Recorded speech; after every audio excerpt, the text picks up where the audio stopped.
కాంగ్రెస్ మంత్రివర్యులు శ్రీధర్ బాబు గారు మనతో పాటు ఉన్నారు. సో ఆయనతో మాట్లాడే ప్రయత్నం చేద్దాం. సో నమస్తే సార్. నమస్కారం. అయితే కేటీఆర్ గారు ఏవైతే వ్యాఖ్యలు చేశారో ఇది కాలం తెచ్చిన కరువు కాదు, కాంగ్రెస్ ప్రభుత్వం తెచ్చిన కరువు అని వ్యాఖ్యలు అయితే చేశారు. దీని మీద మీరేమంటారు? కాలం తెచ్చిందో టీఆర్ఎస్ పార్టీ అనాలోచితమైన విధానాల ద్వారా తీసుకున్న అనేక కార్యక్రమాల ద్వారా వచ్చిందో ప్రజలు చూస్తూ ఉన్నారు. 3 నెలలు ఎవరైనా కరువు తీసుకొస్తారా? 10 సంవత్సరాల కాలం పాటు 45,000 కోట్లు ఖర్చు పెట్టి మంచినీటి ఎద్దడిని ఏ విధంగా తీర్చి ప్రజలకు ఇబ్బంది లేకుండా చూడాల్సిన ధర్మం పోగా ఆ రోజు 45,000 కోట్లు ఖర్చు పెట్టాల్సిందే.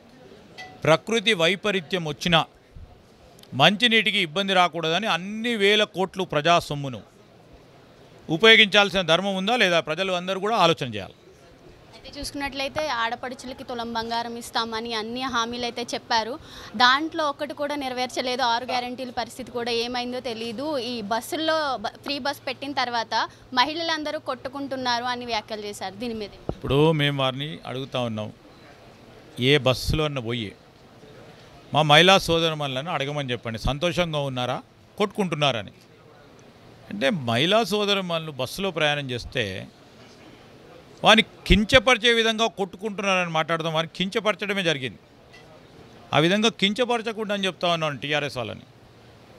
వాళ్లకు సంబంధించిన అనేక అంశాల విషయంలో ఈరోజు ప్రాధాన్యత ఇచ్చి ముందుకు తీసుకెళ్తా ఉన్నాం. ఈ ప్రభుత్వ లక్ష్యం తప్పకుండా ముందుకు తీసుకెళ్లే కార్యాచరణ తీసుకుంటాం. ఎవరు ఏం మాట్లాడినా, వారి ఎలక్షన్ల వరకు ఏది మాట్లాడినా దాన్ని మేము ఏ విధంగా ప్రజల వద్దకు తీసుకెళ్ళి వీరు చేసే తప్పుడు ప్రచారాల విషయంలో స్పష్టంగా ప్రజలకు చెప్పేది జరుగుతుంది. సో చూసుకున్నట్లయితే కేటీఆర్ గారు చేసిన వ్యాఖ్యల మీద రీకౌంటర్ అయితే ఇచ్చారు శ్రీధర్ బాబు గారు.